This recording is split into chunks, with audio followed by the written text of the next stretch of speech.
한 절 말씀이니까 우리 좀 같이 봉독하겠습니다. 예수께서 보시고 노하여 이르시되 어린아이들이 내게 오는 것을 용납하고 금하지 말라. 하는 나라가 이런 자의 것이니라. 하나님의 나라가 이런 자의 것이니라.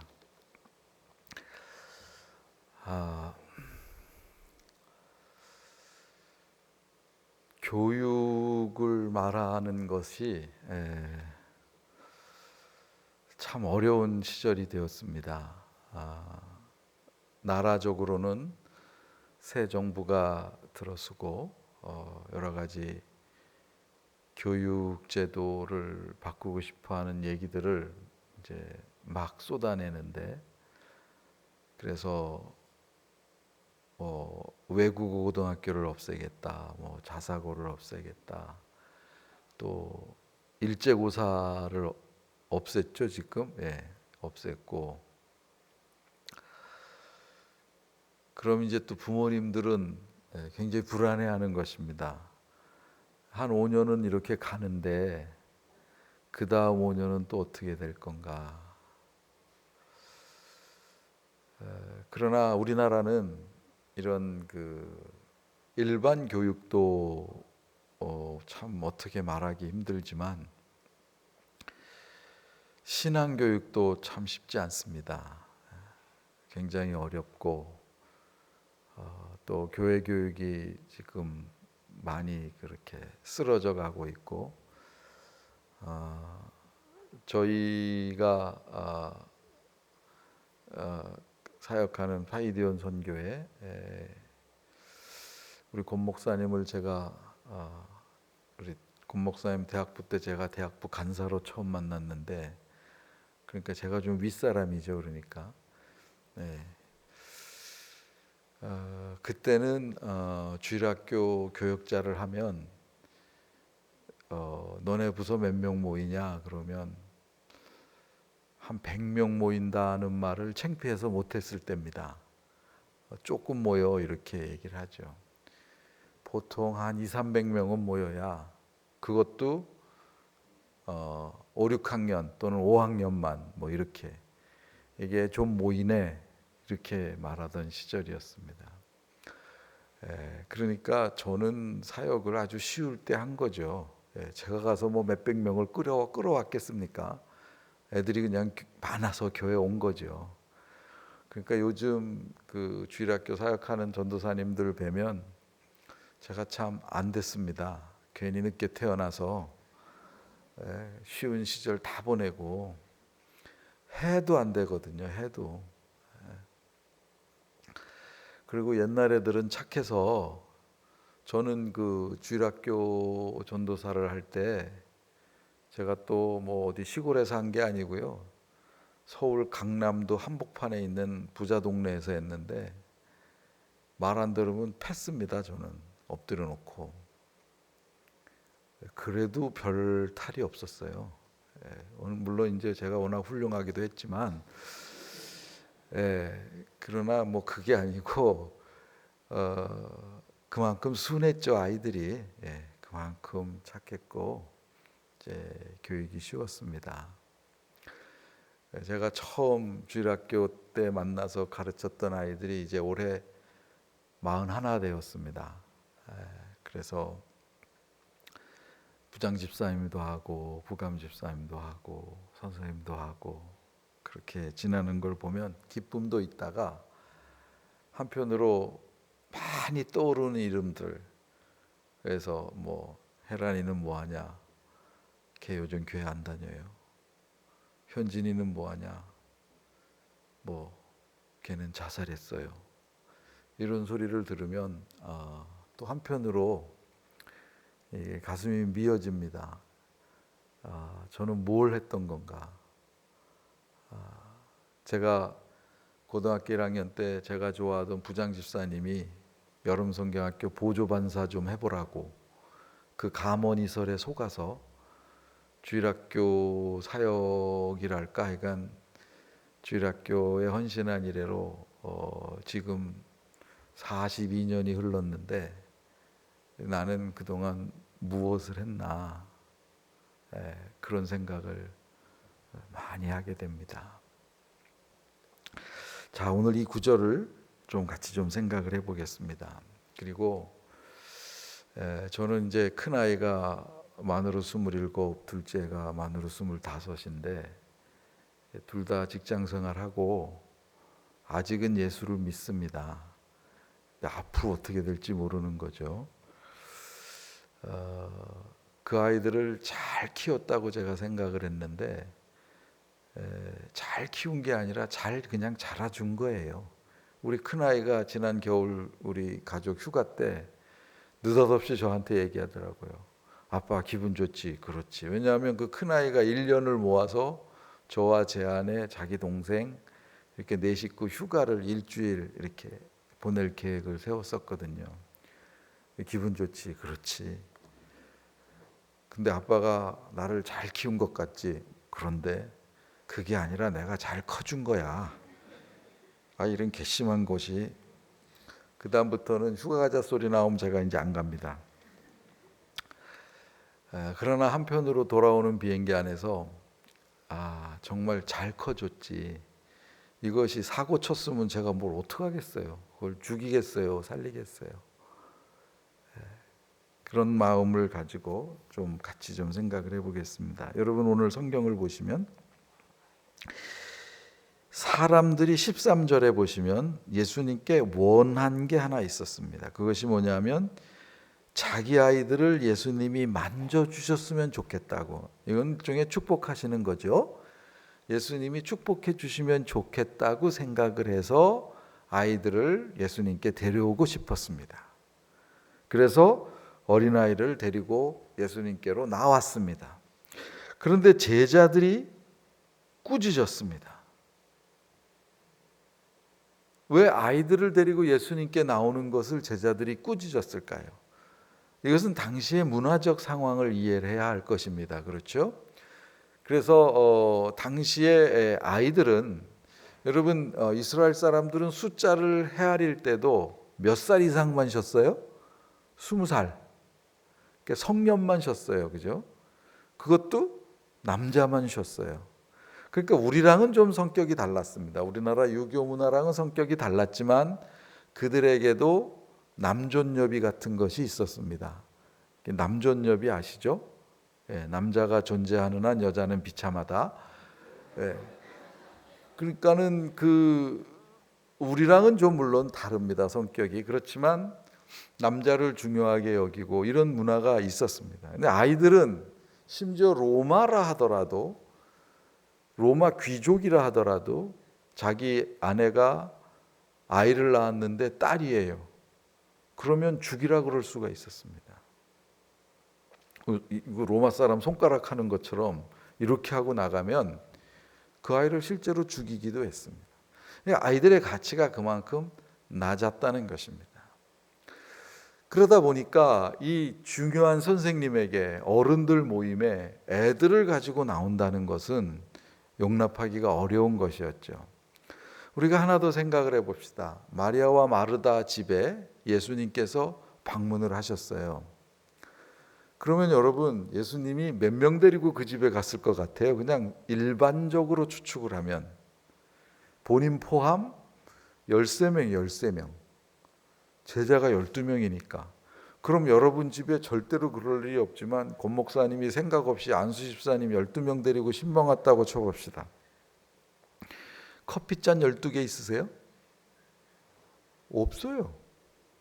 그 12명을 대접할 요즘 같은 시대임에도 불구하고 그 12명을 대접할 품목이 집에 없을 경우가 많아요.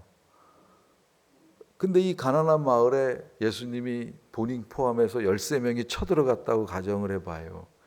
얼마나 분주했겠습니까?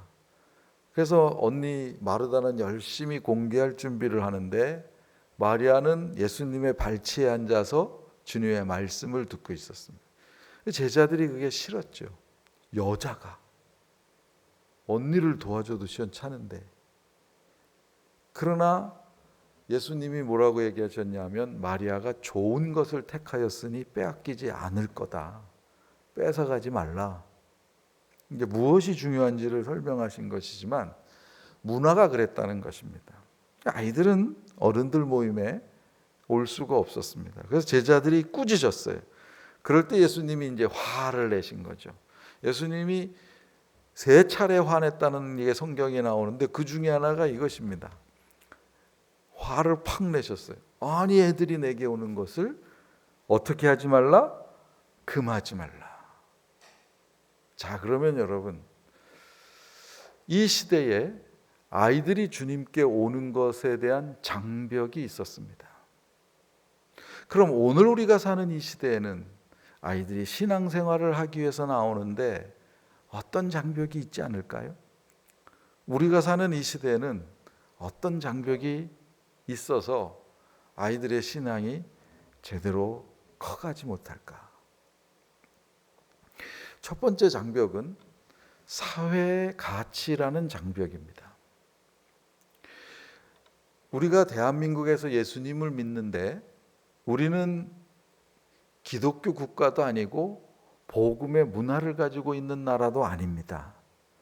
성경으로 얘기하면 우리는 이방인이죠, 사실은. 원래 진노의 자식이었던 이방인들입니다. 그것도 복음을 일찍 받아들인 것도 아닙니다. 불과 150년 전부터 복음이 들어오기 시작했던 변방의 국가입니다. 그리고 우리나라의 기독교는 아직 나라의 문화로 인정을 받지 않아요. 그러나 불교의 문화는, 불교의 역사는, 불교의 전통은 문화 취급을 받아요. 저는 문화 취급을 해주지 말아야 된다는 뜻이 아닙니다. 오래됐기 때문에. 그래서 템플 스테이, 거기 가면 새벽 3시에 일어나서 아침 불공 드리고 그 스님들 사는 것처럼 살고 명상하고 그러는데, 그 템플 스테이를 하기 위해서는 건물도 정부가 져주고 운영비도 내주고 그래요. 그러나 사실은 절은 그게 포교 활동이지 문화 활동은 아니죠. 불교는 그럴 수 있는데 기독교는 역사도 짧아서 그러지도 못해요. 그래서 기독교는 아직도 무엇인가 잘못을 하면 비난을 받습니다. 그리고 우리는 소수예요. 전에는 좀 예수 믿는 사람이 25%니 30%니 그렇게 얘기를 했지만 지금은 택도 없는 소리죠. 많아봐야 15% 제대로 믿는 사람이. 많아봐야. 그러니까 애들 어른 할 것 없이. 그러니까 우리는 마이너리티란 말이에요. 그러니까 이방 문화 속에서 예수님을 믿어요, 우리가. 그런데 사회라는 것은 우리랑 완전히 다릅니다. 그것은 사회가 악하다, 세상이 악하다 이런 차원의 얘기가 아니라 가치가 다르다는 것입니다. 가치가. 신앙은 믿음은 행동을 바꾸는 것입니다. 그러면 행동을 바꾼다는 것, 즉 내가 행동을 하는 이유를 교육학이나 사회학적으로 분석하면 그건 가치라는 말이에요. 내가 행동하는 이유가 그게 내가 가치가 있는 거니까, 나의 가치니까 그렇게 행동한다는 것입니다. 그러니까 우리가 행동을 하는 이유와 세상이 행동하는 이유는 너무 다른 거예요. 그런데 일주일에 168시간, 하루 24시간 곱하기 7시간, 그래서 일주일에 168시간을 우리든 아이들이든 보내는데 잠자는 시간 빼놓고 아이들이 접하는 환경이라는 것은 교회와 신앙이 가르쳐주는 것과는 전혀 다른 가치를 느끼고 보고 자기가 경험하고 살아갑니다. 그런데 일주일에 1시간 정도 예배당 오는 시간, 혹은 여러분 부모님들이나 또는 여러분의 자녀를 위하여 여러분이 헌신하기 때문에 보낼 수 있는 어떤 믿음의 시간 일부를 제외해 놓고 아이들은 그 가치를 흡수할 수밖에 없습니다. 왜 흡수해야 되냐면 생존을 해야 되니까요. 여기서 살아남아야 되니까. 그래서 아이들이 어떤 현상을 가져오기 시작을 했냐면 교회에서는 교회의 법을 따르고 학교 가서는 학교의 법을 따릅니다. 세상에 나가선 세상의 법을 따릅니다. 그건 우리 어른들도 마찬가지죠. 그런데 과거에는 오히려 지금보다 과거에 제가 고등학교 다닐 때 제가 고등부 회장이었는데 저는 고등학교가 6개밖에 없는 조그마한 중소도시에서 자라났습니다. 그러니까 제가 고등부 지역교회 한 교회 고등부 회장이라는 것을 우리 고3 중에서는 거의 모르는 애가 없었습니다. 그래도 저는 학교 생활하는데 어떤 어려움도 없었어요. 아이들이 오히려 인정을 해줬고 봐줬고 그랬지. 그러니까 수학여행 가서도 저그들끼리 술 먹다가 제가 나타나면 그 술잔을 치웠다니까요. 너도 먹어 이런 소리를 하는 게 아니라 저는 그런 시대의 예수를 믿었습니다. 그러나 요즘 아이들은 다릅니다. 오히려 예수님 믿는다는 것을 숨겨야 해요. 괜히 드러냈다가는 어줍잖이 당해요. 어줍잖이. 그래서 상당히 많은 아이들이 자기가 예배당 다닌다는 사실조차 말하지 않습니다. 많이는 3분의 2 이상이 말 안 한다고 봐도 틀리지 않습니다. 자, 그러면 우리 아이들이 왜 그럴까요? 학교 가서 왜 티내고 지내지 않으려고 할까요? 이 세상이 만만하지 않아요. 지나가다 툭툭 건드리면 너 교회 가냐? 뭐 애들 괜찮냐? 여자애들이 괜찮냐 이거죠. 뭐 이러질 않나? 누굴 물어보질 않나? 뭐 하러 다니냐 그러질 않나? 그게 귀찮은 거예요. 거기에다가 교회를 다닌다고 알려지면 행동이 상당히 영향을 받아. 아이들은 학교에서는 뭘 해야 되냐면 공부를 해야 되죠. 학교에서 또 하는 게 있습니다. 그러면 욕을 해야 돼, 욕을. 네. 되게 욕을 해요. KBS에서 조사를 했습니다. 서울 시내 중학생들의 98% 정도가 욕을 해요. 고등학생은 그보다 조금 오히려 떨어집니다. 94에서 6%. 그래서 어떤 중학교 가서 촬영을 했어요. 그래서 애들이 욕하는 거를 갖다가 다큐멘터리로 제작을 해서 방송을 하기 전에 거기에 나왔던 중학생 애들 30명의 부모를 초청해서 먼저 시사회를 했습니다. 부모가 기겁을 한 거죠. 우리 아들이 저렇게 욕을 할 줄이야. 제가 예수도 잘 믿는데. 걔네 욕 아시죠? 스발졸라 뭐 이런 거. 이건 뭐 아무것도 아니에요. 그죠? 네. 요즘은 미국 욕도 막 그냥. 그래서 아이들에게 묻습니다. 왜 욕을 하려고 그러냐. 첫째, 안 하면 주눅 든다는 거죠. 둘째, 뭔가 소외감을 느낀다는 거예요. 그러면 얘가 교회 와서 욕하나? 안 해요. 집에 와서 욕하나? 안 해요. 벌써 우리 아이들은 이중적으로 살아야 된다는 것을 체득하고 있는 것입니다. 그리고 실제로 대부분 그렇게 살아가요. 교회 다니는 아이들이. 그리고 이제 학교를 졸업을 해요. 대학을 갑니다. 대학 가면 신입생 환영회 가서 막걸리를 먹을 수도 있고 소주를 먹을 수도 있고 욱하는 기분에 여자랑 뽀뽀를 할 수도 있고 뭐 그럴 것 아니겠어요? 그러다가 어느 날 지은죄도 있고 잠도 늦게 일어나서 교회를 안 갔어요. 마음이 찜찜해요. 다음날 학교 가는 버스를 탔는데 교회 안 갔다고 버스가 고장나는 것도 아니고 사고가 나는 것도 아니고 자기가 걸어가는데 돌부리에 걸려 넘어지는 것도 아니고 아무 일도 안 일어나.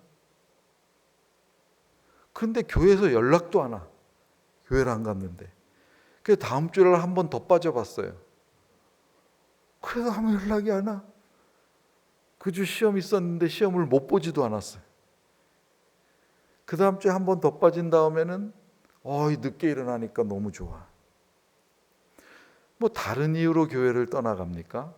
물론 이제 뭐 아이들이 남녀 관계도 있을 수 있고 싸울 수도 있고 그렇죠. 그러나 그냥 이렇게 해서 시지부지 떠나갑니다. 학교 가면 그게 편해요. 창조를 공격하는 애들에게 대답할 말 할 필요도 없고 다 편해요. 그렇게 해서 교회를 떠나가는 아이들이 평균 고등부까지 교회를 다녔던 아이들 중에 70% 정도는 됩니다. 지금. 그러면 유아부부터 고등부까지 우리가 15년을 가르칩니다. 성경학교에, 캠프에, 뭐 기도회에, 전도 집회에. 우리는 뭘 한 것입니까? 제가 미국에서 공부할 때 네덜란드의 사회문화 인류학자인 닥터 홉스테드라고 그분의 특강을 한번 들은 적이 있는데, 이분은 기독교인은 아닙니다. 그런데 이분이 이제 여러 문화를 분류할 때 분류하는 한 방법 중에 하나가 뭐냐면, 권력을 가진 사람을 또는 권력을 가까이 느끼냐 멀리 느끼냐, 권력 거리라고 우리말로 얘기를 하는데, 파워 디스턴스 인덱스, 그러니까 이렇게 권력을 가진 사람을 가까이 느끼냐 멀리 느끼냐. 우리는 권력 거리가 굉장히 먼 나라입니다. 제 친구는 뭐 그럴 만한 인물이 없는데, 만일 제 고등학교 친구 중에 한 사람이 대통령이 되었다고 가정을 해보십시다. 그래서 청와대 들어가기 전에 동창들이 선거운동 잘해줬다고 특별히 고등학교 때 친했던 애들 10명을 모아서 식사하기로 했어요. 그럼 우리 세대는 무슨 고민을 하는 세대냐면요, 얘를 만났을 때 손을 내가 먼저 내밀어야 되나, 내밀 때까지 기다려야 되나, 반말을 해야 되나, 존대를 해야 되나, 뭐 이런 쓰잘데기 없는 고민을 해요, 나이 60에. 여러분, 권력 가진 사람을 멀리 느끼는 것입니다. 그래서 선생님하고도 멀어요. 공부를 잘해야만 좀 가까울까? 웬만하면 멉니다. 이 권력거리가 멀어지는 현상이 실제 삶에서는 어떻게 나타나냐 하면요, 10살짜리 모심의 두 놈이 우리 한우리 교회에 이제 다음 주일 날 등록할 거예요. 그냥 얘기입니다, 얘기. 그래서 이 아이들이 우리 한우리 교회에서 잘 컸어요. 신앙생활 잘하고. 그래서 대학 졸업하고 한 놈은 교회 처자랑 결혼해서 가정을 꾸리고, 한 아이는 남의 교회 처자 데리고 와서 이제 가정을 꾸리고. 그래서 교회에서 집사님도 되고 잘 커요. 43살 때 교회에서 안수 집사님 선거를 했는데 둘 다 잘 됐어요. 근데 53살 때 장로님 선거를 했는데 글쎄 한 놈은 되고 한 놈은 떨어졌네요. 그럼 심각해져요. 자, 그러면 교회 다닌 지 40년. 그리고 그동안 우리가 예수님 안에서 우리는 한 가족, 뭐 We are united, one family, 뭐 이래가면서 너는 지체, 뭐 이렇게 가르쳤어요. 그 성경 진리는 어디로 간 것입니까? 그 장로가 도대체 뭔데 40년 믿음이 갈라진다니까요. 그럼 우리는 무엇을 보여준 것입니까? 심하면 교회를 떠나요. 그게 우리 문화입니다. 그게 우리 가치예요. 그런데 그것을 극복 못 해낸다는 것입니다, 신앙으로. 그것이 한 장벽이에요. 아이들이 신앙을 제대로 못 갖게 되는. 그게 우리 사회고 우리나라입니다. 그러니까 나쁘다 좋다 이렇게 접근할 수 있는 문제가 아니에요. 긴 세월 그렇게 흘러왔다는 것입니다.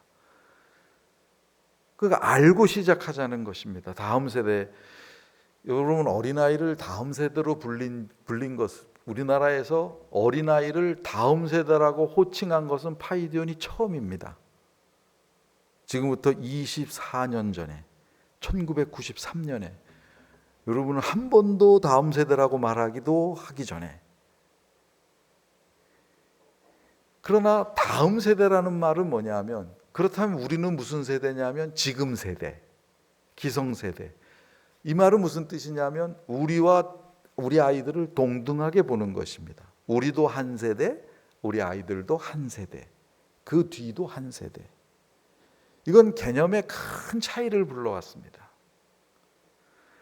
그래서 귀하게는 여기는데, 귀하게 여기는 아이들에게 신앙이 들어가려고 할 때 무엇이 장벽인가를 보는 눈은 안 가지고 있는 것입니다. 우리는 다 이런 생각을 하고 있습니다. 우리 아들은 커서 믿음도 좋았으면 좋겠고 대학도 좋은 데 갔으면 좋겠고, 취직도 꼭 삼성만 했으면 좋겠고, 시험은 사법시험을 패스했으면 좋겠고, 그러니까 신앙도 중요하고 이것도 중요하고 이것도 중요하고 이것도 중요하고 이렇게 얘기를 하지, 신앙이 제일 중요하고 나머지는 없어도 돼, 이런 말은 우린 못해요. 뭐 솔직히 말을 하면. 그러니까 아이들은 무엇을 보냐면 사회 가치의 엄중함을 봅니다. 이 나라에서 살려면 이거를 따라가야 되는가 보다, 이렇게 듣는 거예요. 뭐 누구도 얘기를 안 해줘도. 그런데 거기에다 대고 우리 아이들에게, 여러분 학교 가서 애들이 제일 힘든 게 뭐예요? 짱이란 놈이 잠바 뺏고 돈 뺏고 때리고 이러는 거 제일 힘들어 한단 말이죠. 왕따 시키고. 근데 성경은 뭐라 그러냐면, 누가 내 겉옷을 달라 하면 속옷까지 주고. 이거 무슨 속옷을 주기는커녕 걔 보기도 겁나 죽겠는데, 무슨 교회 와서 성경을 공부하는데 겉옷을 달라 하면 속옷까지 주라. 아니 죽음 알구를 둘째고 떠나 걔 때문에 학교도 가기가 싫어, 학교도. 그러니까 교회에서 가르치는 이야기가 이게 무슨 뜬구름 잡는 얘기인 거예요. 저게 무슨 의미가 있는 생활이야 나에게 지금. 그렇게 따로 논다는 사실을 알고 시작하자는 것입니다. 얼마나 큰 장벽이 우리 앞에 지금 가로놓여 있는지. 일반 교육학자도 교육을 못 풀어요. 우리나라는 교육을 풀려면 얼마나 많은 것을 바꿔야 되는지 모릅니다. 대학 입학 시험에 사지선다형 시험 문제가 있는 한 학원은 없어지지 않습니다. 학원이 있는 한 고등학교 교육은 정상화되지 않아요. 그 뭐부터 어떻게 풀어야 되나 순서를 아무도 모르는 거예요. 사지선다형은 방법이 시험의 한 부분으로 자리 잡고 있으니까, 답을 찾는 방법이 그냥 실력으로만 정리를 하는 게 아니고, 그러니까 그거는 학교에서 가르칠 내용이 아니잖아요. 그런 건 학원에서 가르치는 거예요. 그러니까 학원이 없어질 수가 없어요. 그런 가치가 그대로 우리 아이 속에 들어와서 우리 아이들이 교회를 올 때는 그것을 잠시 눌러놓고 하나님 말씀을 듣고, 나가서는 교회에서 배운 걸 잠시 눌러놓고 사회 걸 끄집어내는 것입니다. 다수의 아이들이 다 그렇다는 뜻은 아니고요. 그런데 신앙이라는 것은 같이 도와주는 사람이 많이 필요한 것입니다. 하나님이 세상을 지으시고 모든 것을 다 좋다고 하셨는데 오직 한 가지만 좋지 않다 그러셨어요. 그게 뭐냐면 사람이 홀로 있는 것. 하나님은 기본적으로 하나님의 형상대로 만들기 시작을 하셨을 때 사회성을 생각하신 겁니다. 그러므로 신앙도 사회적 구조에서 크는 것입니다. 교회의 분위기가 어떤지, 선생님들이 어떤지, 나를 환영해 주는지, 이런 전체적인 사회 분위기 속에서 아이들이 크는 거예요. 주일학교는 캠프를 가지 말라고 저희들이 많은 캠페인을 합니다. 그 대신에 청소년들은 캠프를 많이 가라고 또 격려를 합니다. 이유가 무엇이냐면 청소년들은 수련회 가서 주님을 영접하는 케이스가 60에서 70%예요. 그러니까는 자기네들의 분위기 안에서 고백이 일어난다는 것입니다. 물론 이제 영적인 분위기도 있죠. 그러니까 그걸 우리가 놓쳐서는 안 되는 것입니다. 그럼 아이들이 왜 교회 이 오픈에어 같은 분위기에서는 신앙 고백을 못 하다가 수련회 가서 불 끄고 그냥 주여 불러가면서 기도하면서 복음 나눌 때는 회심을 하는가? 그 아이들은 그 아이들의 안전성이, 자기들이 느끼는 세큐리티가 있는 것입니다. 여기서는 고백을 해도 되겠다고 하는. 그래서 아이들이 풀리는 거란 말이죠. 그런 아이들인데 이 아이들이 사회에 가서 맷집 좋게 이겨나간다, 이런 건 참 어렵습니다. 그래서 아이들이 예수님께로 오는 첫 번째 장벽이 뭐냐면 사회적 가치에 대한 장벽입니다. 이건 무지하게 높습니다. 어마어마하게 높아요. 상상할 수도 없이 높아요. 우리나라는 외래 종교가 여러 개가 있습니다. 우리나라에서 가장 먼저 들어온 외래 종교는 불교죠. 삼국시대 초기에 들어왔던. 그러나 우리나라에 자생 종교가 하나 있습니다. 그것이 뭐냐면 무속신앙입니다. 이것은 3000년 역사가 넘습니다. 그래서 고조선 시대건 고구려 시대건 뭐 삼국시대건 간에 국가가 드리는 제사 행사가 있었습니다. 하늘에 드리는. 그런데 어느 나라든지 있죠. 어느 민족이든지 이 샤머니즘이나 토테미즘은 있습니다. 근데 우리나라의 무속은 특징이 있습니다. 첫 번째 특징이 뭐냐면 외래 종교를 배척하지 않습니다. 선교사님들이 어디 아프리카나 이런 부족에 들어가서 전도하다가 죽는 경우가 생깁니다. 이것은 그 종교가 새 종교를 용납 안 해주는 거예요. 그러니까 그들의 샤머니즘은 새 종교를 안 받아주는 것입니다. 그러나 우리나라의 샤머니즘은 외래 종교를 받아줍니다. 그게 특징이에요. 그 대신에 변질을 시킵니다. 첫 번째 들어온 외래 종교가 불교지요. 3세기, 4세기에 들어왔다고 알려진 불교인데 우리나라는 남방불교 대신에 북방불교가 들어왔습니다. 서원이나 이런 걸 중요하게 여기는. 그런데 한국 무속은 불교를 변질시켜가기 시작을 했습니다. 그래서 불교의 아주 전통적인 문화 하나를 만들어내는데 그게 49제입니다. 이 49제는 순수 불교 유산이 아닙니다. 그리고 불교와 점집이 별 차이가 없어요. 요즘은요. 이제 그런 결탁이 일어나는 것입니다. 두 번째 우리나라에 들어왔던 외래 종교는 고려시대 중기에 들어왔던 유교라고 말할 수 있습니다. 고려시대와 다르게 이씨 조선은 유교를 국교화했지요. 그러면서 유교에 들어있는 많은 좋은 의, 인 이런 거 있지만 특별히 비정통성 있는 국가 기반을 확립시키기 위해서 충과 효를 강조할 수밖에 없었습니다.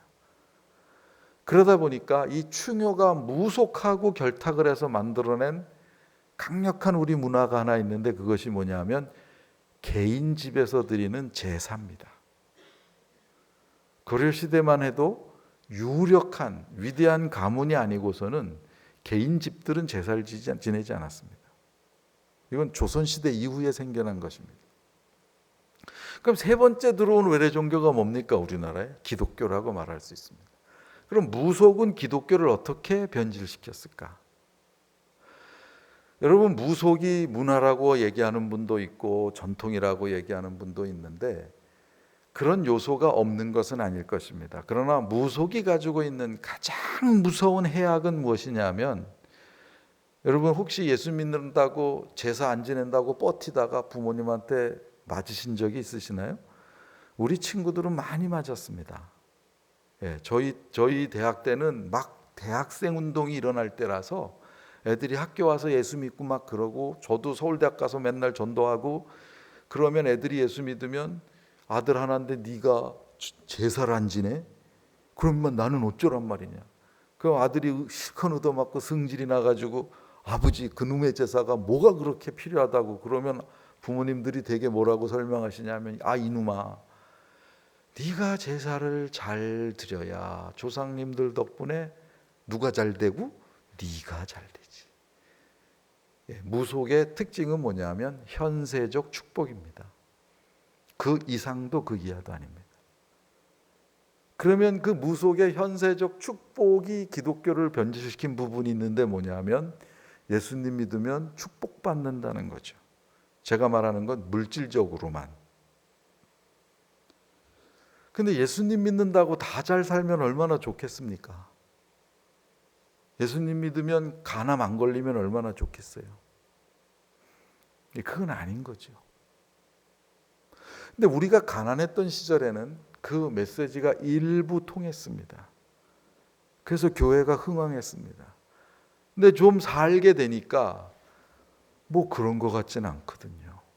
그러니까 젊은이들에게 복음이 해법이다라고 하는 주님의 복음이라는 게 인생의 답이라고 하는 것에 대한 어필이 되질 않는 거예요. 제 친구 중에 나름 유명한 친구가 하나 있습니다. 오랜 동안 저의 기도 제목이었습니다. 근데 아주 유명한 의사예요. 대한민국에서 큰 병원장도 지냈고. 근데 이 친구가 세계 어떤 그 의학 학회 회장이었습니다. 그래서 서울 힐튼 호텔에서 세계에서 유명한 의사 2,000명이 와서 학회를 하고 있는데 기조연설 겸 자기 연구 논문을 1차로 발표하는 그 자리에서 푹 쓰러졌어요. 그 푹 쓰러진 게 심장에 관한 건데 이 친구가 심장에는 세계적인 권위자예요. 근데 자기가 발표하는 발표 논문 제목에 관계된 병으로 스피치 하다가 쓰러진 거예요. 그 쓰러지면서 뭐라고 얘기했냐면 내가 무엇 때문에 지금 쓰러지고 있는 것 같다고 말하면서 쓰러져서 기절한 거예요. 이제. 그리고 여기 다 전문가들이니까 다 쫓아와서 응급조치를 하고 바로 실컷 그 병원에 가서 살아났어요. 그게 이제 제가 미국에서 돌아오기 전해에 있었던 일이에요. 왔더니 그 와이프가 저를 찾아왔어요. 당신 친구가 요즘 마음이 양순해져서 교회를 다니기 시작을 했다고. 그러냐고. 그래서 제가 가봤어요. 그랬더니 정말 그 죽음 앞에 그 비참함이 아니라 죽음 앞에 너무 나약해. 그래서 제가 용기를 줬습니다. 어차피 죽는 건데 뭘 그렇게 힘들어하냐. 힘들어 안 하려면 내 말을 따르라. 그러고 이제 복음을 전하고 그 집 식구 네 식구를 제가 세례를 줬습니다. 근데 이 친구는요, 정말로 저보다도 정직하고 저보다도 분명하고 저보다도 옳습니다. 그래서 이제 교회를 등록을 했어요. 그런데 교회 등록한 지 3개월 후에 새해가 됐어요. 새해가 되면 우리나라 교회마다 행사를 하나 해요. 새 중에 가장 아름다운 새, 특새라고. 특별 새벽 기도회를 해. 그러니까 이 친구도 자기 와이프 따라서 특새를 가는데 그 교회도 좀 사이즈가 있는 교회라 예배당 안에 들어가려면 4시엔 가야 돼. 4시에는 교회 도착을 해. 줄 서가지고. 그래서 열심히 이제 갔어요. 근데 둘째 날 전화 왔어요, 저한테. 너니 나 교회 새벽기도 안 간다고. 왜? 그랬더니 갈 이유가 없대. 그래서 다음 날 점심에 만나자 그래서 만나서 얘기를 들어보는데 이제 들어갔더니 이제 여러분 특세 어떻게 합니까? 보편적으로 찬양 한 3, 40분 하고 목사님 메시지하고 통성 기도하고 또 기도 인도하는 목사님이 나오셔서 기도 제목도 던지고 뭐 영상도 이렇게 보기도 하고 뭐 이렇게 하지 않습니까? 근데 기도를 하는데 새해니까 우리가 무슨 기도합니까, 여러분? 우리 아들 입학 시험도 기도하고 우리 남편 승진도 기도하고 아픈 사람 낫도록 기도도 하고 뭐 교회를 위해서도 기도도 하고 그랬을 거 아니겠습니까? 그래 한 30분 기도하니까 이제 자기도 이제 집에 가서 밥 먹고 출근해야 되니까 나와야 되는데 둘째 날 끝나고 나서는 도저히 자기가 견딜 수가 없더래요. 왜? 그랬더니 야 3, 40분 기도하는데 기도 제목이 뭐냐 하면 다 이 세상에서 잘 되는 것뿐이 없다. 그러면서 뭐라고 얘기하냐면 그거는 예수 안 믿는 사람도 바라는 일이다. 그러니까 이 형제는 예수 믿으면 뭔가 좀 고상한 걸 기도하는 줄 알았나 봐요. 근데 여러분 승진을 앞에 둔 남편을 위해서 왜 기도를 안 해야 합니까? 입학시험 앞에 둔 아들 놓고 왜 기도를 안 해야 돼요? 예. 다 해야죠. 이 믿음이 어린 거죠. 이 친구가 믿음이 없었으니까 어린 거죠. 그러나 뭔가 들어야 될 말은 있겠더라 이것입니다. 자, 우리의 신앙이라는 게 도대체 뭐냐? 그것이 두 번째 장벽입니다.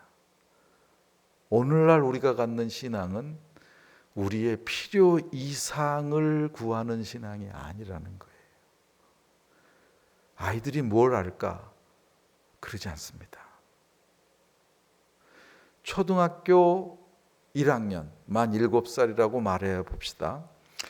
제가 1984년에 피터 패티슨이라고 배도선 한국말 이름으로는 배도선 선교사님이란 분이 한국에서 선교사역 35년을 접고 고향인 스코틀랜드로 돌아가는 은퇴 예배를 제가 출석하는 교회에서 했습니다. 저는 그분의 설교를 지금도 잊을 수가 없어요. 제가 대학 졸업하고 군대 제대하고 합동신학교 1학년 들어가려고 입학시험 반 올 때인데 그분이 뭐라고 얘기를 했냐면 한국 교회는 필요 없는 우상을 만들어내는 를 중지하지 않는 한 30년 내에 장애가 옵니다. 그분이 그러셨어요. 그럼 우리의 우상이 뭔가? 그분은 세 가지를 얘기했는데 그 중에 두 가지만 말씀드릴게요. 하나의 우상은 잘 사는 우상이고 하나의 우상은 권위 내지는 자리에 대한 우상이에요.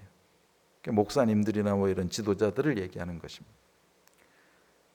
그래서 신앙이라는 게 도대체 뭐냐?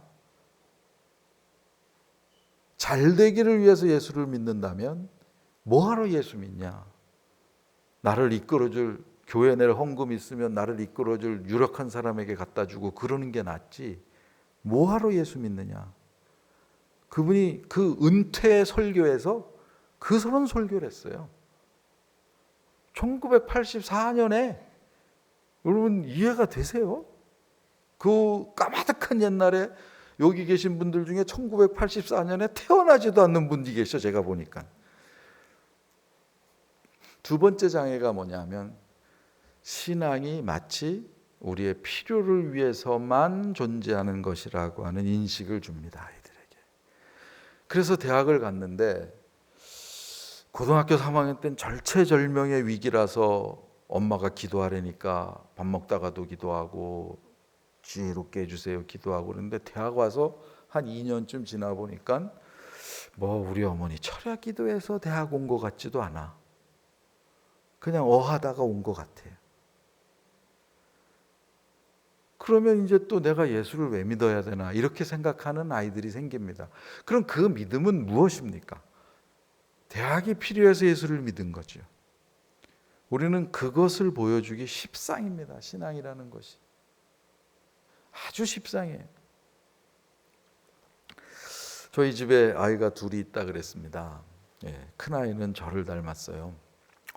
나이스하죠. 공부 잘하고 머리 좋고. 둘째 아이는 딱 지 엄마를 닮았어요. 까칠해요. 돈 좋아하고.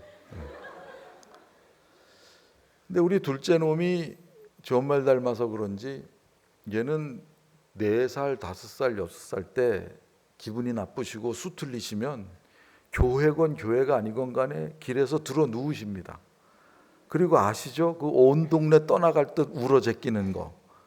그럼 여러분 생각해 보세요. 목사 둘째가 승질나면 들어 누워서 운다. 청바지 다 딸게 그냥 다리를 막 그냥 휘저가며 운다. 그게 제 목회에 무슨 도움이 되겠습니까? 그래서 제가 기도를 많이 했습니다. 그런데 어느 날 6살 때 우리 둘째 녀석이 아빠 오늘 얼마 벌었어? 그래 주일날 집에 갔는데 그래서 너 뭔 소리냐? 그랬더니 하는 말 교인들이 헌금하는 거 다 우리 집으로 오는 거 아니야? 이게 목사 둘째 딸이라는 게 교회가 뭔지를 모르는 거죠.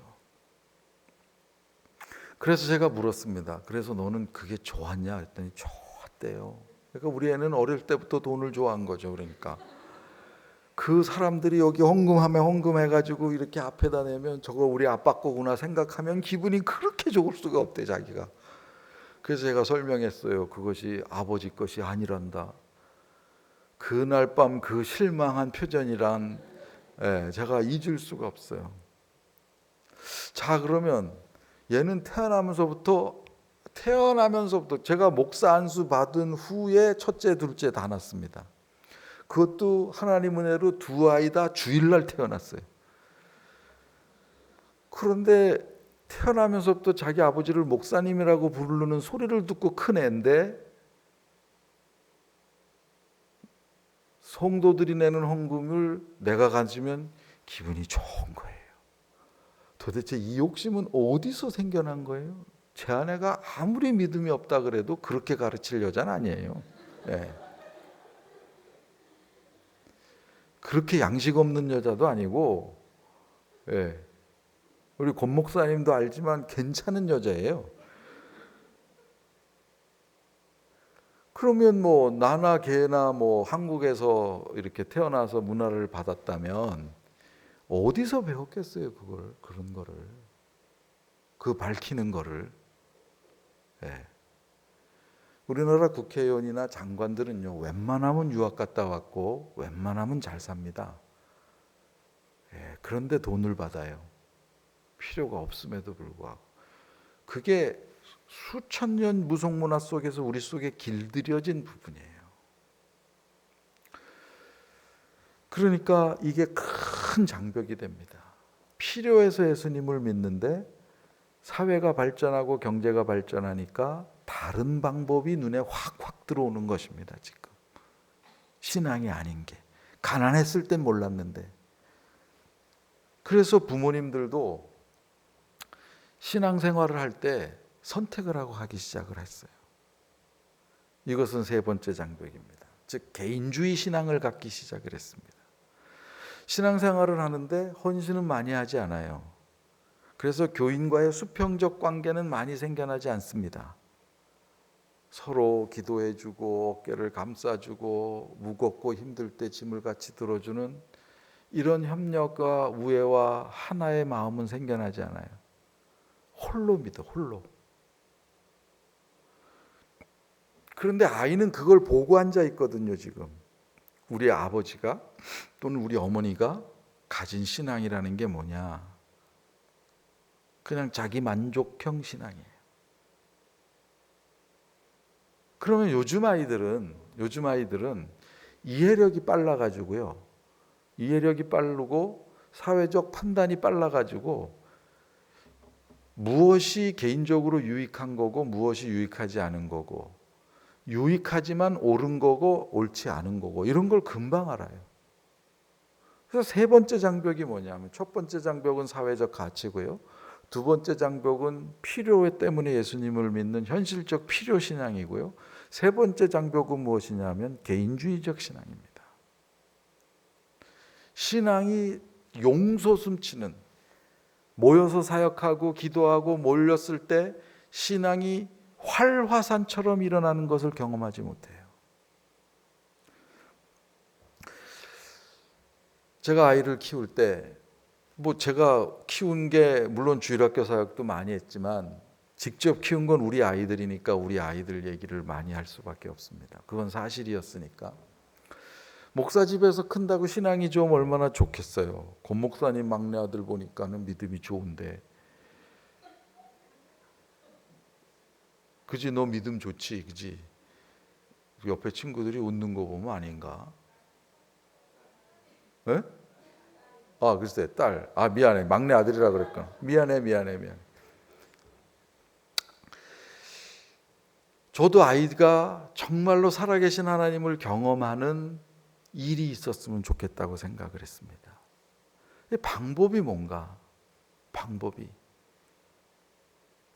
그래서 하나님께서 이 아이들이 어느 현장에 가 있을 때 하나님이 정말로 사람을 구원하시고 살리시고 치료도 하시고 기적도 베푸시고 그러는 걸 보게 하고 싶었습니다. 그때 이제 제가 미국에 있을 때인데 우리 두 아이 다 중고등학교를 미국에서 나왔는데 이놈들을 어떻게 키워야 될지를 몰라서 제가 기도를 많이 했어요. 근데 하나님이 어느 날 애들을 이렇게 큰 애는 단기 선교를 보내고 둘째 애는 다른 어떤 모임을 보내고 이런 그냥 지혜를 주셨어요. 그래서 제가 제 큰 애에게 나이스 하잖아요. 예, 저를 닮았으니까 착하고. 그래서 중학교 3학년 때 너는 고등학교 1학년부터 미국 고등학교가 4년이지 않습니까? 매년 여름마다 그때 우리 교회가 중국의 고등학생들이 단기 선교를 왔습니다. 매년 여름마다 단기 선교를 가라. 3주를 와요. 그러면 돈을 많이 저축을 해야 돼. 비행기 값이 많고 그러니까 3주를 또 해야 되니까 한 3,000불 정도는 모아야 돼 1년에. 그걸 하기 위해서 우리 큰아이는 매주 토요일마다 교회에서 하는 결혼식에 접시 닦기 헌신을 해서 접시 닦기에서 이렇게 이제 용돈 벌고 세차해서 용돈 벌고 그다음에 이제 선교 가기 전에 교인들 이렇게 지정헌금 하는 거 받아서 또 가고 그렇게 만 3년을 중국을 다녔습니다. 근데 하나님이 제 기도를 들으셨는지 그 아이 기도를 들으셨는지 모르지만 정말로 기적 같은 일들을 많이 보이신 거예요. 북한 사람도 만나고 그래가면서. 그런데 걔가 고3 때 제가 한국에 들어왔습니다. 그리고 들어온 몇 달 후에 이제 대학 원서를 쓰는데, 여러분 우리 아이가 훌륭한 아이예요. 그래서 정말 대학을 유명한 대학만 썼습니다. 그래서 제가 뿌듯하게 여기고, 근데 겨울 방학이 돼서 이제 제가 휴가를 내서 집에 갔는데 우리 큰아이가 아빠 할 말이 있어요 그러더니 저한테, 아빠 제가 선교사 되면 안 될까요? 세상에. 여러분 우리 아이가 9군데 원서를 냈는데 8군데는 아이빌리그입니다. 한 군데만 다른 대학을 냈습니다.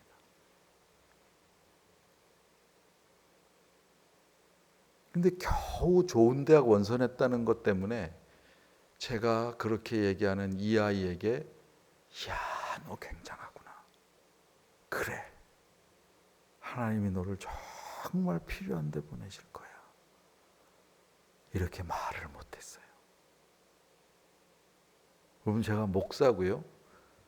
교육학을 전공한 사람이고 어린이 사역만 한 사람이에요.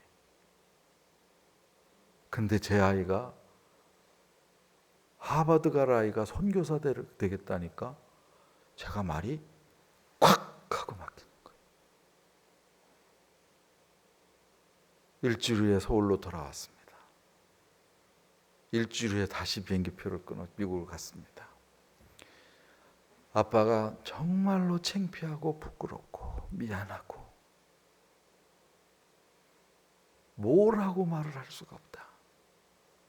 너가 이렇게 장한 꿈을 갔는데 하나님이 그렇게 좋아하셨을 텐데 아빠가 너를 막았구나.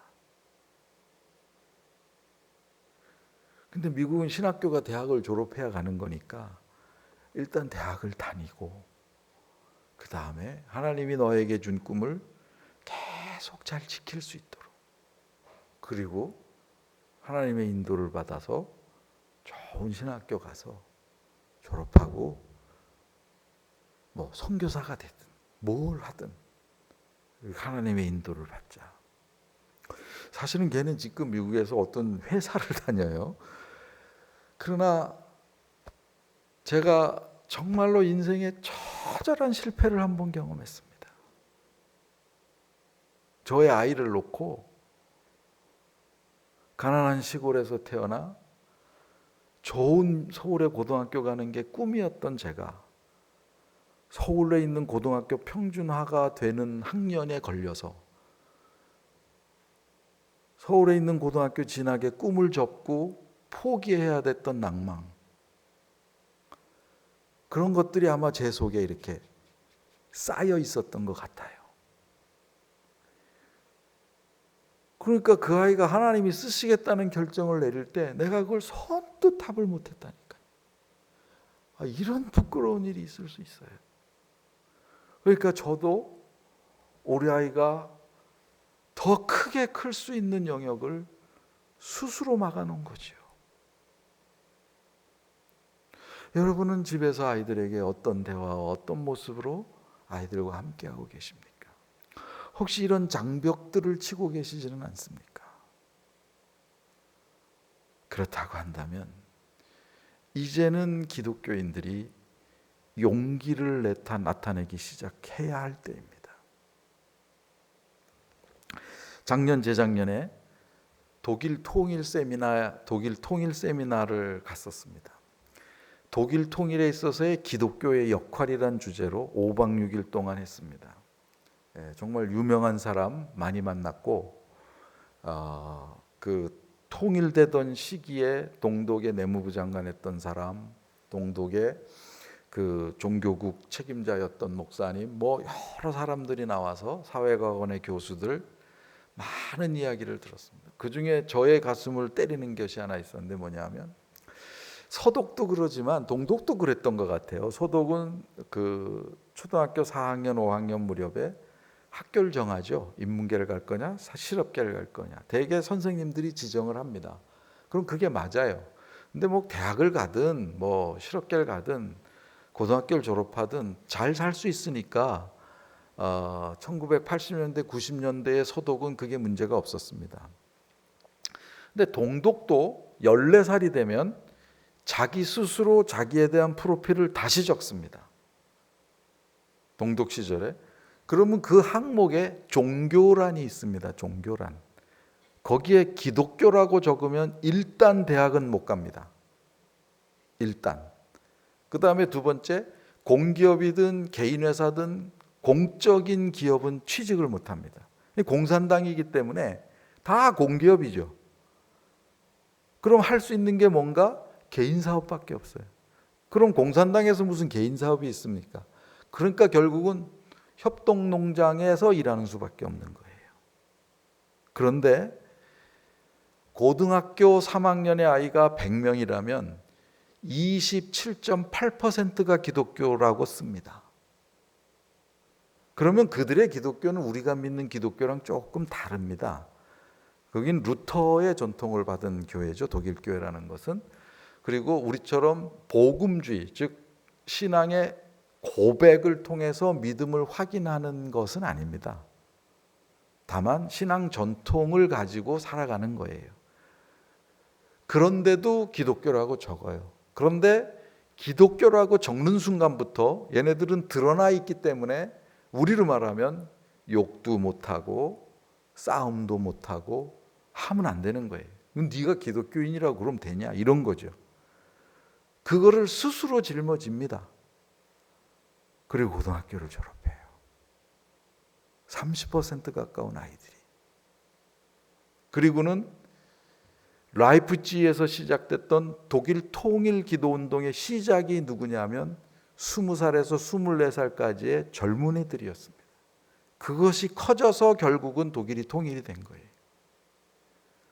저는 독일 내무부 장관을 했던 분의, 동독의 내무부 장관을 했던 분의 그 이야기를 들으면서 지금 메르켈 총리도 20살 때 동독에서 탈출한 사람입니다. 그 사람도 기독교인이에요. 그쪽에서 볼 때는, 우리가 볼 때는 아니지만. 저는 과연 우리가 신앙교육을 시킨다는 게 뭔가를 생각했습니다. 우리는 믿음과 사회에서의 나의 위치나 수익이 충돌이 되면 타협을 가르칠 수가 있습니다. 그러나 공산주의인 그 나라마저도 타협을 하지 않아요. 그러므로 이제 우리는 중요한 시점에 와 있습니다. 여기 아이들을 키우고 계신 여러분, 또 주일학교에 사역하시는 여러분, 신앙이라는 것은 행동을 바꾸는 것입니다. 그냥 생각을 바꾸는 게 아니라 행동을 바꾸는 거예요. 그것을 로마서 12장 2절은 너희는 마음을 이 세상을 본받지 말고 Do not conform the pattern of this world. 이 세상의 형태에 의해서 네 틀이 짜여지질 말고 이 세상의 틀대로 너의 틀이 짜여지질 말고 마음을 새롭게 함으로 변화를 받아. 여기 변화라는 말이 라틴 말로 메타몰포시스라는 단어인데 이것은 동물학자들이 쓰는 용어입니다. 메타몰포시스를 동물학자들이 언제 쓰냐면 개체 변이가 일어났을 때. 이게 무슨 뜻이냐면 여러분 애벌레가 누에를 거쳐서 나비가 됩니다. 그러면 나비의 DNA와 애벌레의 DNA는 달라요. 그러니까 생명으로 얘기하면 애벌레와 나비는 다른 개체입니다. 그러나 어쨌든 이 나비가 애벌레에서 나왔어요. 이것을 개체변이라고 말합니다. 그 변화를 메타몰포시스라고 부릅니다. 그러므로 사도 바울이 이 세상을 본받지 말고 마음을 새롭게 함으로 변화를 받아 할 때 그 변화라는 것은 우리나라 말로 얘기하면 개벽한 것입니다. 천지가 개벽한 거예요. 다 뒤집어 엎은 것입니다. 우리의 사회적 가치도, 믿음의 틀도, 내 삶의 방식도 다 뒤집어 엎은 거예요. 그런데 우리가 그 용기가 없습니다. 어렵게 마련한 나의 집이나 나의 삶의 터전을 신앙 때문에 잃어버린다. 이건 너무 어려운 일입니다.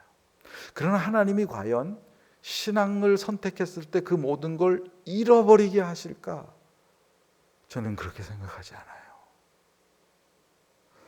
저는 쓸데없는 생각을 많이 하는데 애들하고 대화를 많이 해서 그런가 봅니다. 스데반처럼 나는 순교할 수 있을까? 여러분 어떻게 생각하세요? 그렇게 보이세요? 어림없죠. 어떻게 스데반처럼 제가 돌 맞을 짓을 하겠어요? 도망가지. 전 그거 못 감당할 것 같아요. 그만한 믿음이 없어요. 근데 피할 길도 없었다. 어쩔 수 없이 하여간 본의 아니게 순교를 해야 해. 왜 본의 아니라고 말하냐면 제가 원하진 않았으니까. 그러면 어떻게 될까? 저는 못 견디죠.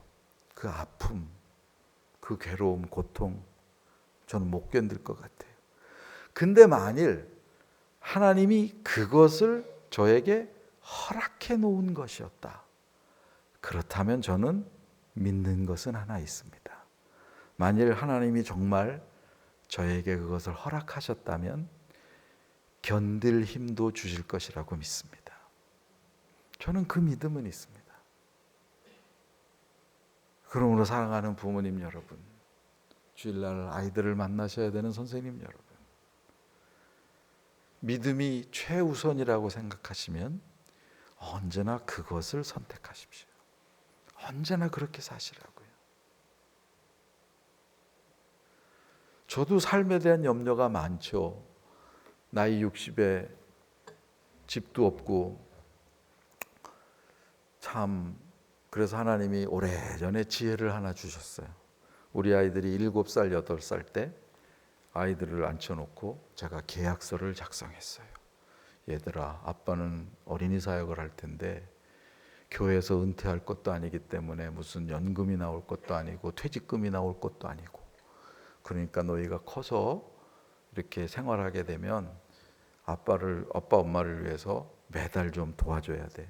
그랬더니 애들이 울면서 얼마 도와주면 돼. 그래서 제가 200만 원씩 그랬습니다. 그래서 애들이 다 사인했어요. 큰애 8살 때, 둘째 8살 때. 그래서 저는 은퇴하면 우리 큰애 둘째한테 200만 원씩 400만 원은 받게 돼 있어요.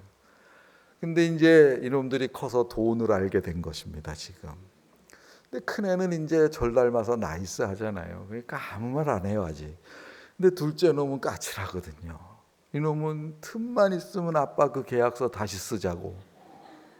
제가 왜 그걸 다시 씁니까? 그 좋은 기회를. 농담이지만 글쎄 제가 나중에 은퇴한 다음에 난 과연 어떻게 살 수 있을까? 제가 아무리 생각을 해도 대한민국에 살려면요, 집이 한 칸이 있든지 연금이 200만 원은 되든지 둘 중에 하나는 돼야 돼. 근데 이도저도 안 되면 어떻게 해야 되나?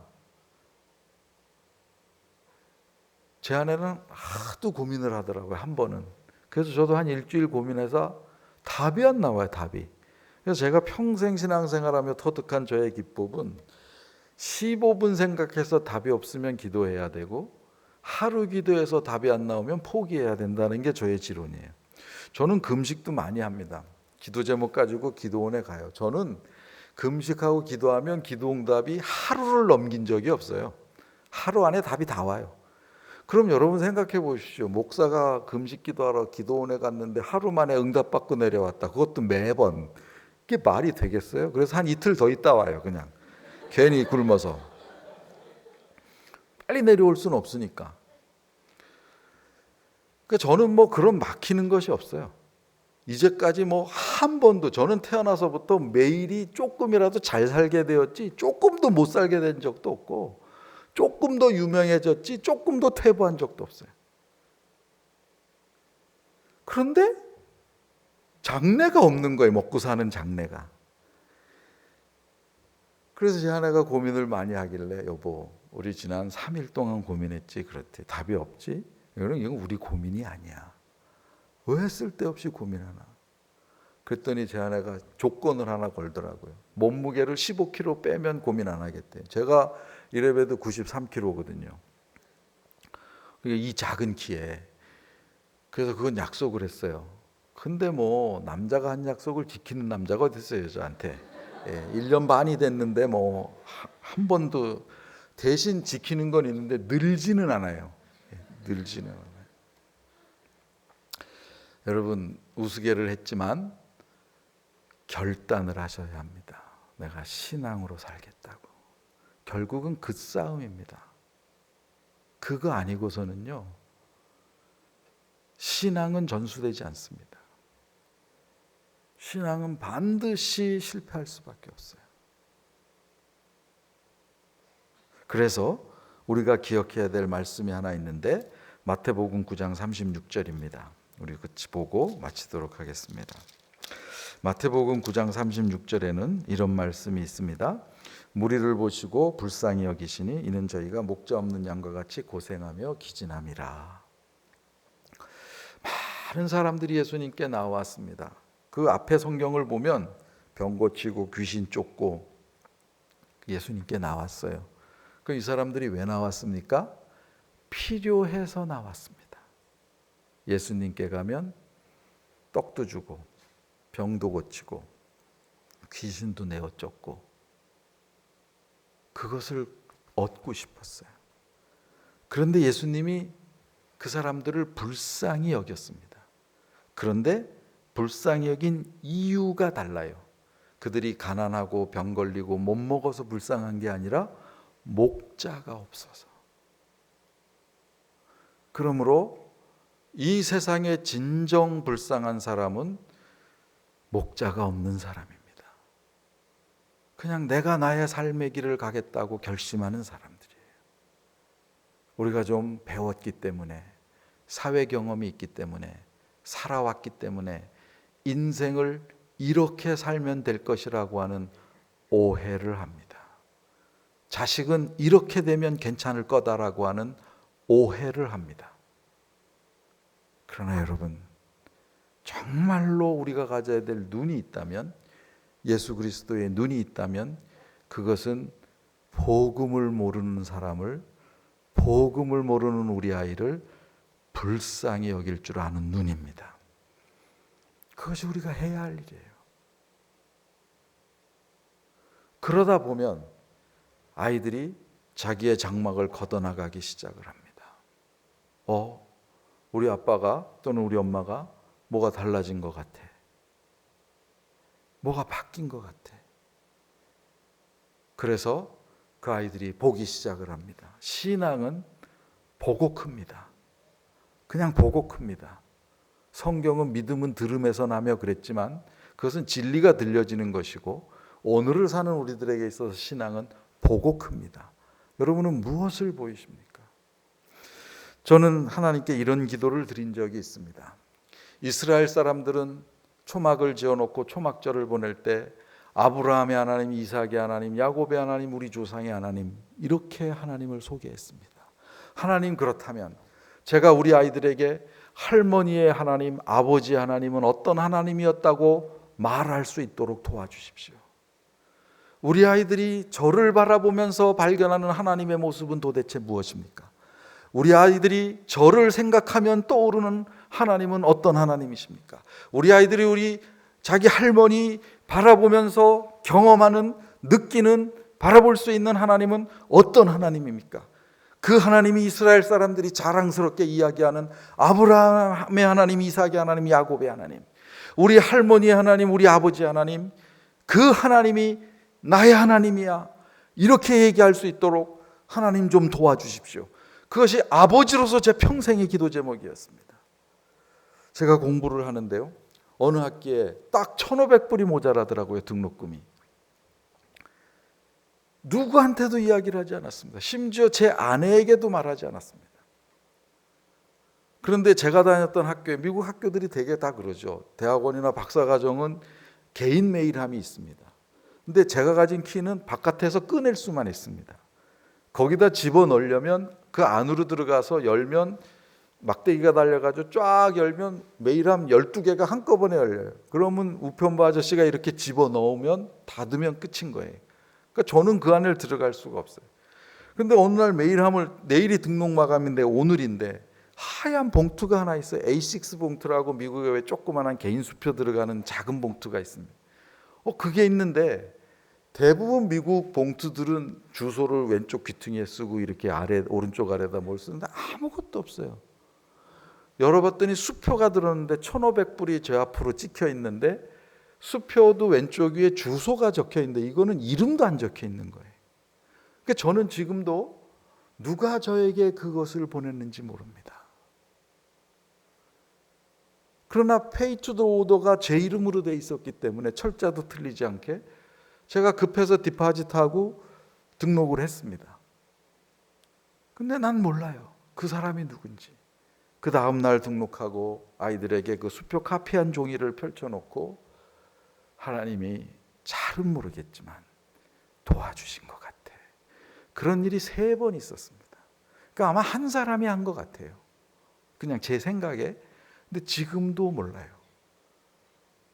우리 아이들은 다른 건 몰라도 하나님은 어떤 하나님인가, 우리 아빠의 하나님은 공급하시는 하나님.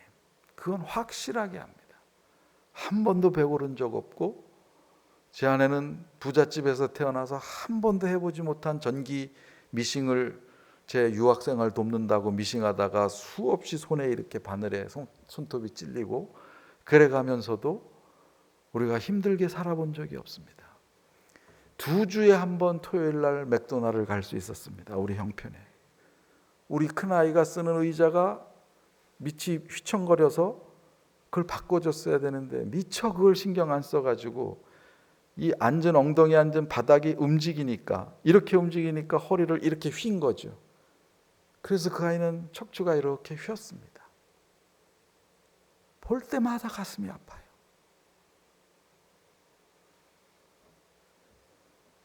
어떻게 고칠 수가 없어요. 6년을 그러고 살았어. 그렇지만 우리 아이들이 경험하는 하나님은 우리 집이 정말로 필요할 때 하나님은 도와주시는 하나님. 여러분은 여러분의 자녀들에게 여러분의 하나님이 어떤 하나님이라고 고백하고 남겨드리겠습니까? 하실 수만 있으시면 하나님, 저도 우리 아이들에게 우리 부모님의 하나님은 이런 하나님이었다고 고백할 수 있도록, 남길 수 있도록 도와주시면 좋겠습니다. 그것이 아이들의 신앙을 세워가는 첫 번째 발걸음입니다. 그러면 하나님의 왕국의 융성함과 그의 섭리의 완성을 위해서라도 우리 아이들을 우리보다 훨씬 더 풍성하게, 인자가 온 것은 양들로 생명을 얻고 더 풍성한 삶을 누리도록, 우리는 그저 생명 얻는 삶으로 좋겠다 하더라도 우리 아이들은 더 풍성한 삶을 주실 것이라고 저는 믿습니다. 잠깐 기도하겠습니다. 사랑하는 부모님 여러분, 또 선생님 여러분, 또 할아버지 할머니 여러분, 이제까지 여러분의 삶을 인도하신 하나님은 어떤 하나님이십니까? 혹시 우리는 아이를 위한다는 이유 때문에 사회적 가치의 장벽, 현실적 필요의 장벽, 그리고 개인주의적 신앙의 장벽으로 아이들이 진정으로 발견해야 될 예수님을 발견하지 못하도록 만들어내는 장본인은 아니었을까요? 사랑하는 성도 여러분, 또 우리 부모님 여러분, 우리 같이 기도하십시다. 하나님, 나에게 믿음을 주시옵소서. 믿음의 믿음을 주시옵소서. 이거 없으면 안 된다고 생각했던 나의 연약함을 벗어날 수 있는 견고한 믿음을 주시옵소서. 주님이 더 풍성한 삶을 주신다고 약속하신 것이 진리라면 제가 하나님의 말씀을 존귀히 여기겠습니다. 세상의 가치가 아니라 하나님이 나를 존귀한 인생으로 만들어 주옵소서. 이제 내가 용기를 한번 내보려고 합니다. 주님, 나의 용기의 결단이 우리 아이들에게 믿음이 심겨지는 기회가 되게 하여 주옵소서. 그래서 이 험난한 세상을 이겨가는 아이들 되게 하여 주옵소서. 이렇게 같이 우리 한 목소리로 기도하겠습니다. 같이 기도합니다. 살아계신 하나님 아버지, 감사합니다.